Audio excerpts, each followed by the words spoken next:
should have told me I wasn't wild enough.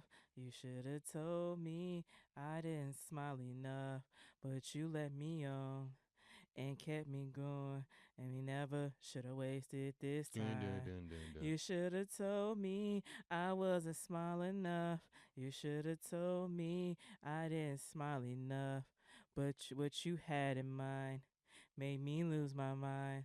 And we never should have wasted this Dun, time. dun, dun, dun, dun. I wasn't there to take your clothes off. I wasn't there to say hi. And I wasn't there to see you and say bye bye. Okay, You were back, lonely back, and you were hungry. And I back. was in the world thinking I'm a perfect lady. We got an episode to do. But this is the jam. I mean, first you skipped like 3 lines, but I don't care. I was in my zone. yeah, we still got a show to do. You should have told me. Yo, yo, yo, what's going on, you guys? This your boy Marquise, And this is your one knowing your favorite Taylor. and welcome back to You Stuck With Me podcast. You stuck. You stuck with me. Man, how you feel? I'm good. You good? Are you? How are you? I'm good. Feeling good? Feeling Yep. great? Yep.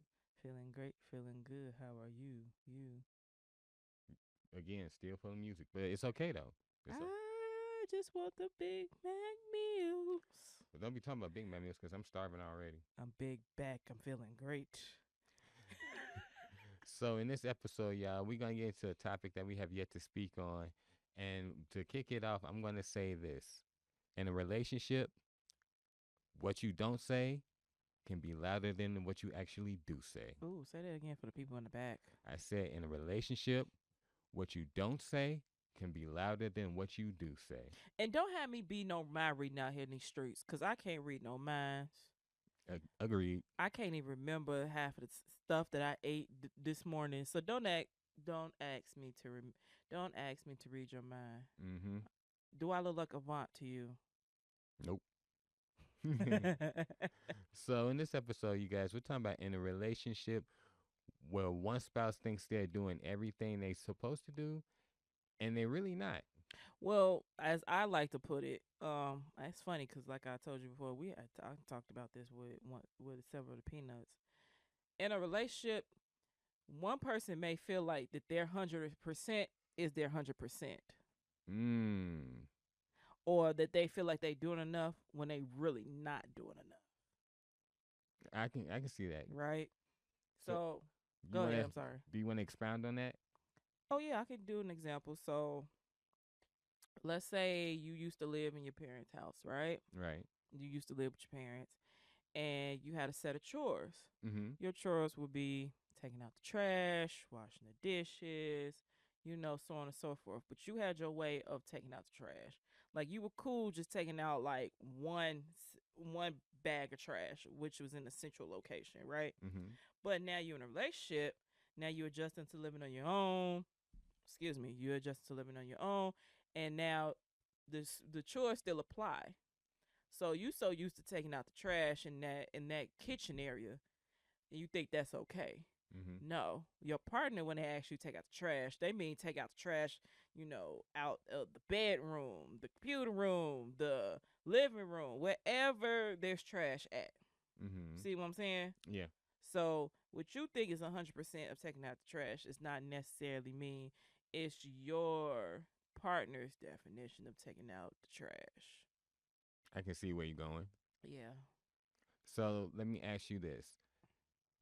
With that being said, is that something that both of you need to sit down and say, hey, this is how I'm accustomed to taking out the trash versus how you're accustomed to taking out the trash, just because you come from two separate ways of being raised?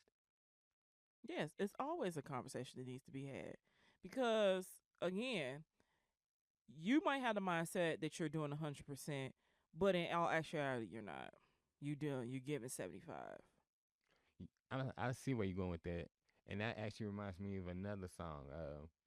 There'll be days. It's what was it? Teddy Pendergrass. He said, "It's so good," and when somebody loves you back, that song. And at the end of it, he's like, "There's days when she's giving 40 and I'm giving 60, and then there's days when she's giving 70 and I'm giving 30." You remember that part? Yeah, I do. But I think that's a little bit different in context because it's like for me, when I hear this song, I'm thinking he's talking about when both parties give 100%. Mhm. They giving all that they can. They giving that 100%. Like he's giving 100, she's giving 100. But sometimes somebody might fall off or don't have the means to give that 100%. They can only give 75, Mhm. right? And So then in the basically other what you're saying, 30. I don't mean to cut you off. So basically what you're saying is, with in that context of the song, he's talking about the entire relationship, but what you're talking about is kind of on a smaller scale, dealing with one Mhm. situation. Okay, I follow you. Yeah. I follow That's what I'm you. talking about. Okay, so how do you think that that should be handled? But the smaller scale. Yeah. First of all, communication. Because first of all, I'm gonna tell you how it usually happens. You love this spouse so much, you getting used to each other, right? Mm-hmm. You like, okay, maybe this is just his way of doing things. It can change over time, or you put up with it for a period of time, but then it starts to get annoying. Okay. You start to get annoyed, and you like, okay, look now, something got to change, but I don't know how to approach it. I don't want to hurt their feelings. But depending at what phase in your relationship you are, like us, we've been together for what, 7 years, Mm-hmm. and been married for 2. Mm-hmm. So at that point, we at that point, the way I approach you with things now is different from when in the beginning. Because now I'm like, okay, I could give it to him straight, and Yeah. and and then I'm used More to the times than not, I won't get offended. no, most times than not, you won't get offended, or you snap back at me, and that's perfectly fine too, because that's just our relationship style. But for someone outside of Marquise and Taylor, one spouse may be like, "Okay, I'm sick of this stuff. I need to let them know what's what, or her what's what." Mm-hmm. And then it comes to like, "Hey, bae, what you doing is not working. So let's come to a conclusion." That's the ideal way. But if you're really pissed off, you be like, "Hey, get your ish together, okay? This ish ain't working." I think maybe I'm speaking. I don't. I'm not trying to speak for anybody else, but this is just my take on things. The way that you deliver something can definitely set the tone for what Mm, you're going to say. I wholeheartedly agree.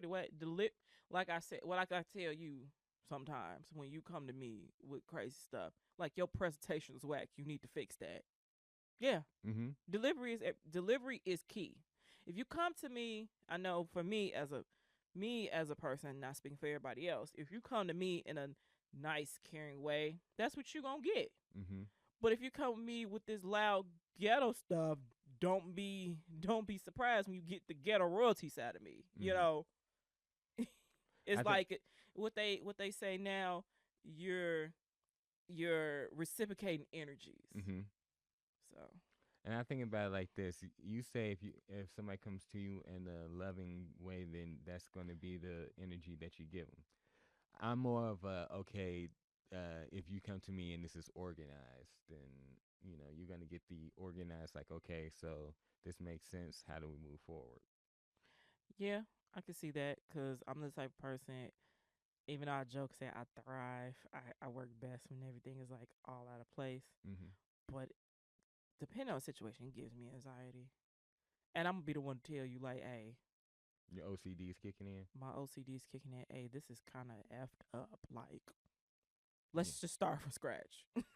Sometimes it's better to start from scratch. You're gonna definitely get a better version of what you would have had to begin with. Mm-hmm. So, Agreed. and I think that having organization, if you- I'm gonna break it down to like this. My mom always told me I never forget this. Your bedroom is a microcosm of your life. What does that mean? So if your bedroom is junky, your life is junky. You clean up your room, you clean up your life. That kind of reminds me what people say. Well, that old saying is when you out somewhere out in public and people just leave stuff like wherever, like if they're in a restaurant or somebody else's house and they don't pick up after themselves, you automatically assume they do that in their house. You know what? I think you're very right about that because I just, some things I've seen, in the past 2 weeks, I'm like, do you do you leave your house like this, or are you just doing it because it's here? Or I'd be like, you could do this at your house, but you ain't damn sure ain't finna do it at mine. Yeah, you got to set that tone I have no problem setting that tone. You because see, when people come over to our house, I'm like, you gotta take them shoes off. Are you quick with the take them shoes off? Please take your shoes off. Because people don't usually sit there and think about it. But do you realize how much bacteria and garbage that you're carrying under your shoes into somebody else's house? It's not even that. It's just that's part of the atmosphere I create. It's a comforting atmosphere. That's part of the feng shui. Ooh, I like the way you went there. Feng shui. I like the way you went with that. Right. Mm-hmm. You come in, you came from a long travel. You need to take your shoes off to give your feet a break. You don't have to worry about traveling a long ways to get where you're going here. You're in a safe space. You know, I'm glad that you talked about providing a safe space, because you do that not just for me, but like you said, for anybody who walks through our door, and it's, you know, they can relax and unwind. So Yeah, that cuz that comes from a place where that's what I wanted growing up. Not saying I didn't have that, I had a I always felt I had a safe space whenever if I was at my mom's place or even at my dad's place, a place where I was relaxing and stuff. And I don't know, maybe it's just the old school of me, but I always wanted that type of place where, the kids could come over and I don't care if they sleep on the couch. At least they not outside in the streets, that's true. you know, or come over this where the place where they have the family gatherings where we can make memories and stuff like that. But to tailor that, no pun intended, but to tailor that to, the from a relationship standpoint, if you if you feel like your significant other is doing everything and making your house a home, you should let them know. But if they're not doing it, it should still go the same way. Like, if you can't be mad about something happening in the house and you don't say anything. Yeah, What's but that also don't mean to come at away like a Kendrick Lamar. Like I hate the way that you walk. I hate the way that you talk. yeah, that's a Cause sometimes it does end up like that. it does, but there's some, you try your best not to go that route. Yeah, but sometimes your partner can get on your nerves. Yeah, that's true.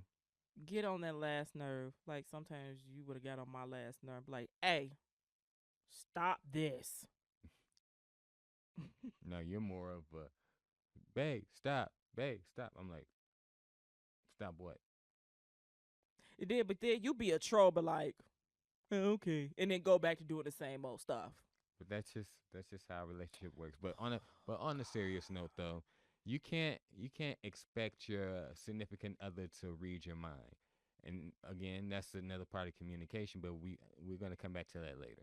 So if you see, like, the example that you gave early on with the garbage, you can't you can't expect your significant other to know that you're annoyed about it if you don't say anything, or if you don't like the way that they fold clothes or wash dishes, or just, any aspect of your relationship that you feel that you would like them to do more. You have to say something, because you can't. And it's crazy, because I've actually heard this in relationships. So one person will be mad about something, continuously be mad, and then they'll just explode on their significant other, and the significant other's like, whoa, where did this come from? And they would have said all they need to say, and then some. It's like, you never said this before, so why are you blowing up? This is all I know. You and me only. Give it all to you. You were my only. We can work it out. I guess these days it's funny how someone else success brings pain when you're no longer involved and that person has it all. But I need you to say something, baby. Say something, baby. Say something, baby. Oh, oh. So the short version is, you just need to say something. Because I hate the way that you looking at me right now when I'm singing these songs. I mean, you definitely made your point, but I'm just, trying to bring it home. I just don't like your attitude. Spit Spore, you need to fix it. I don't know how my attitude is fit Spit Spore, for. you need to fix it. No, but real talk though, you can't walk around being mad. You got to say something, and if you don't say something, there's going to be multiple things that can happen. You're going to grow resentment for no reason. And then when you say something blow up, your partner's going to be looking at you like you crazy.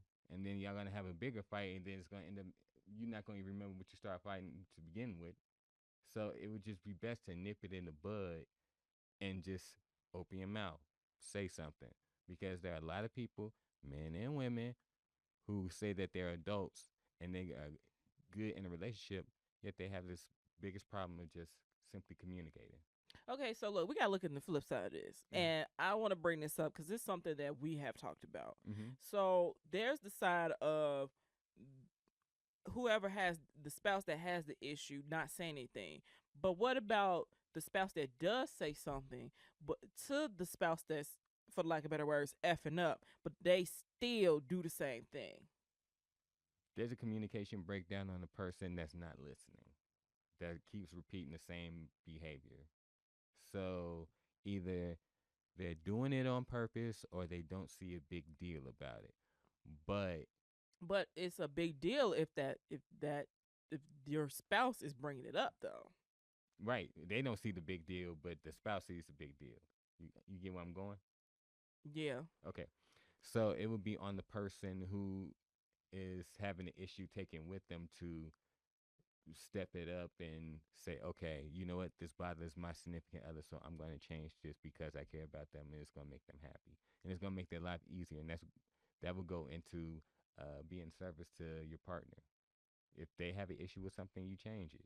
If it's some, it's not gonna always be right then and there. It may take time because it's something that they're still getting accustomed to.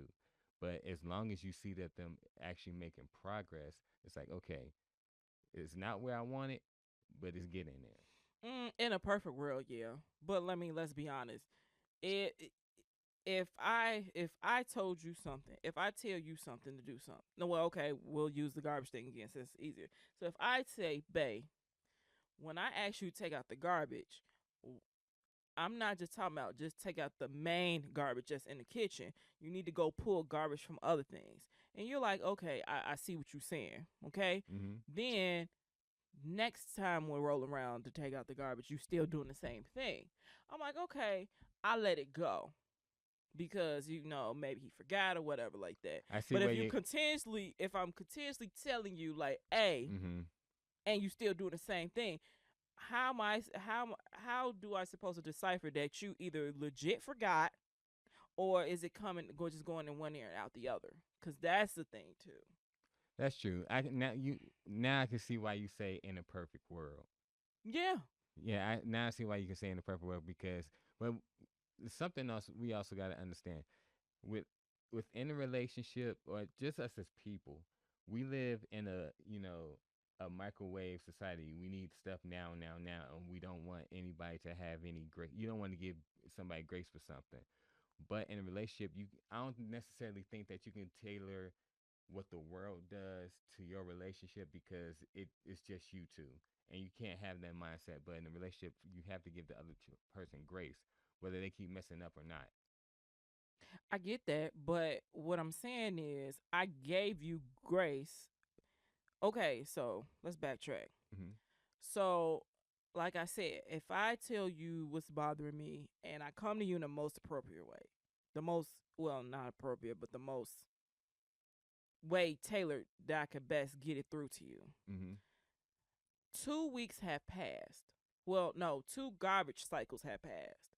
And you still not taking out the garbage the way I told you that what I meant, then what? So I guess the question would be, what are you considered as a appropriate amount of time to give grace before that person snap, crackle, and pop? Because I mean, after a while, that spouse can be like, "So you just gonna ignore what I said, huh? You just goes in one ear and out the other, huh? Or Well, you just don't give a damn."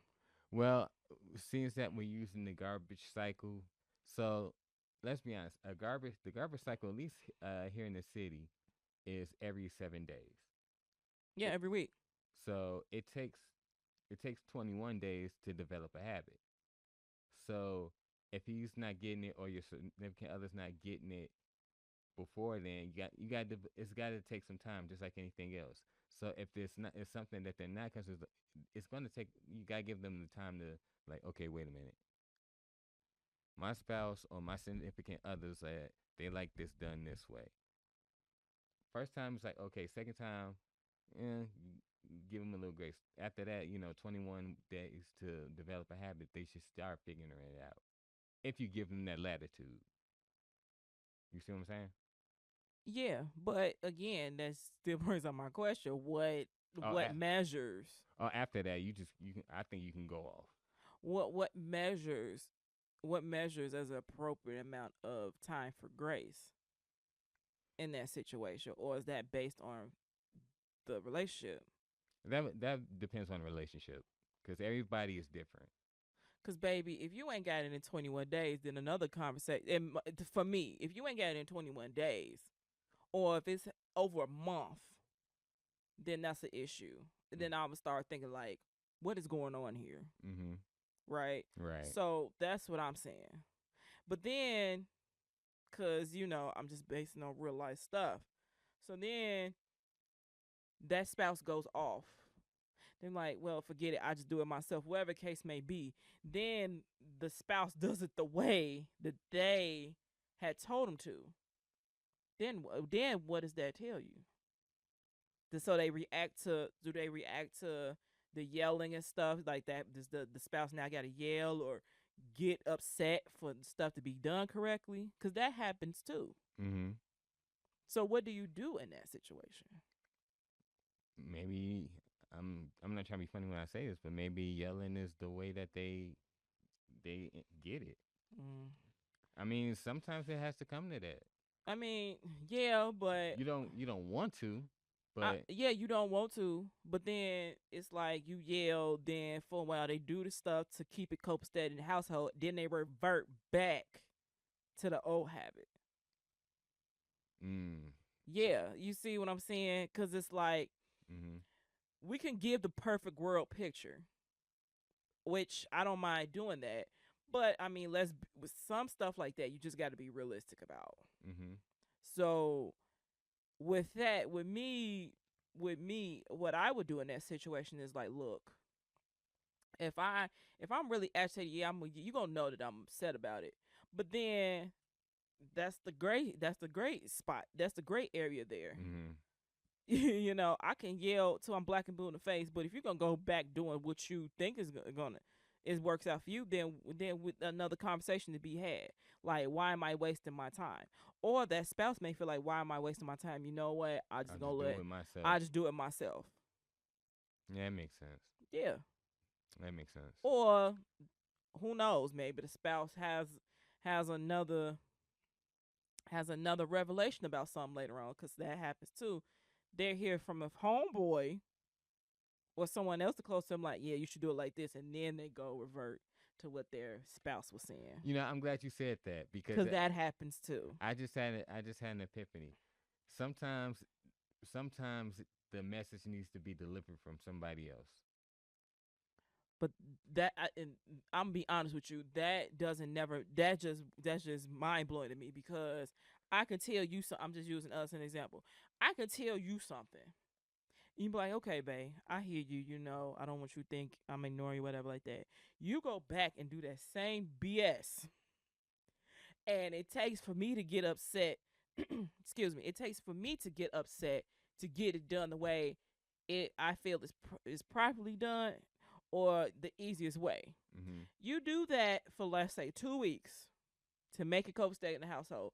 Then you go back to what you were doing before. But then it takes like someone like close to you, like a friend, a family member, stuff like, yeah, we do it here. And then it clicks. I never understood that. You know Never. what? You know what? 'Cause we were having this conversation with somebody else, and it's like this: your mom says something, and you blow it off. But if your friend tells you the same thing, you're more likely to receive it from your friend than you are from your mom. But why? I think that's just how we're wired as humans. Because I think at some point in everyone's lives, that's happened. I can't explain it. I mean, I'm gonna be honest with you. I've done it. I mean, my brother would tell me something. And I'm like, whatever. But if you come to me and say the same thing, then I'm more likely to take I'm gonna take your response over his for some strange reason. I think it's just us how we're just wired. I don't. I wish I Or had the there's answer been for that. times where I would tell you something, and then you wait, and then it waits till you probably could talk to your brother, whoever, Mm-hmm. and then you be like, I get it, bruh. I've been telling you the same way as they told them. And I can't explain it. That's just us as humans. It's It's like, that's one dumb thing about us as humans. I just never understood that. Never. I mean, I think it may be like the relationship we have with the person who we are receiving the message from, and I guess it's more of like a. I guess we view that person or that relationship in a more positive light. I That's the best I got for you. I just never understood that. Because if I could put it into the plain, simple words for you, like 1 + 1 = 2, bae. Mm-hmm. Okay, I hear you, bae. Do do do do do. Okay, 1 + 1 = 3. No, homeboy. 1 + 1 = 2. 1 + 1 = 2, and this is how you get it. Oh, okay, I get it. Then you want to come back and tell me, like, I get it. I get it. I that get it. stuff is annoying. I get it. Try not to curse, but yes, that stuff is annoying. Yeah, because like I said, it depends on the person who's telling you this the other time around. Because like, oh, okay, Second time around. that was perfect. The second time around, that's when you get it. Still stupid. Can I add something in? Hi, Yeah, hi, Steve. Steve. Hey everybody. There's actually a scripture, and I think the wording is actually in favor of what Taylor's saying. It says, "Whoever loves discipline loves knowledge, but whoever hates correction is stupid." Hey. That's it right there That's it right there from the good book. from the good book. Mm, mm, mm. So I'm not crazy. Thank you, Lord. Thank you. I didn't ever think you were crazy to begin with, but it's just funny that with that dynamic, and then it's explained in the good book. It's like, oh, okay.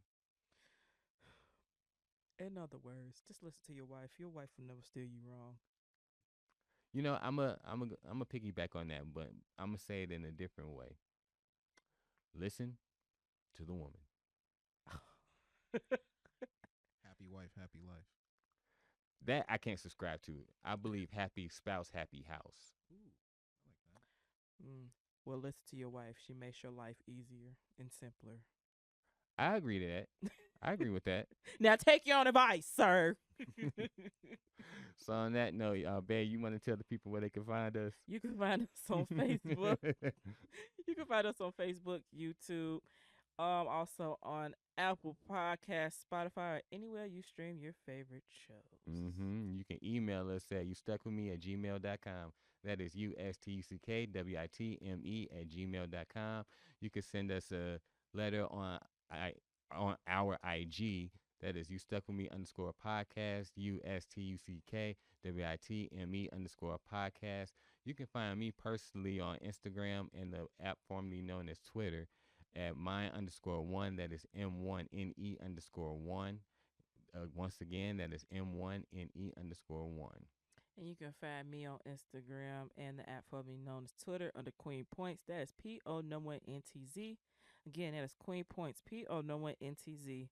And if you want some more behind the scenes stuff, or a little bit behind the scenes of our day-to-day life, or some little extra special razzle dazzle, you can also follow me on TikTok under Queen Points 22. That is that is Queen Points 22. And if you're on Apple Podcasts, make sure you rate, review, subscribe, and share. Also on Spotify too. Make sure you rate, like, review, subscribe, and share. And once again, this is your boy Marquise. And this is your one and only and your favorite Taylor. And this was the You Stuck With Me podcast. We out, y'all. You stuck with me. Peace out, y'all. Later.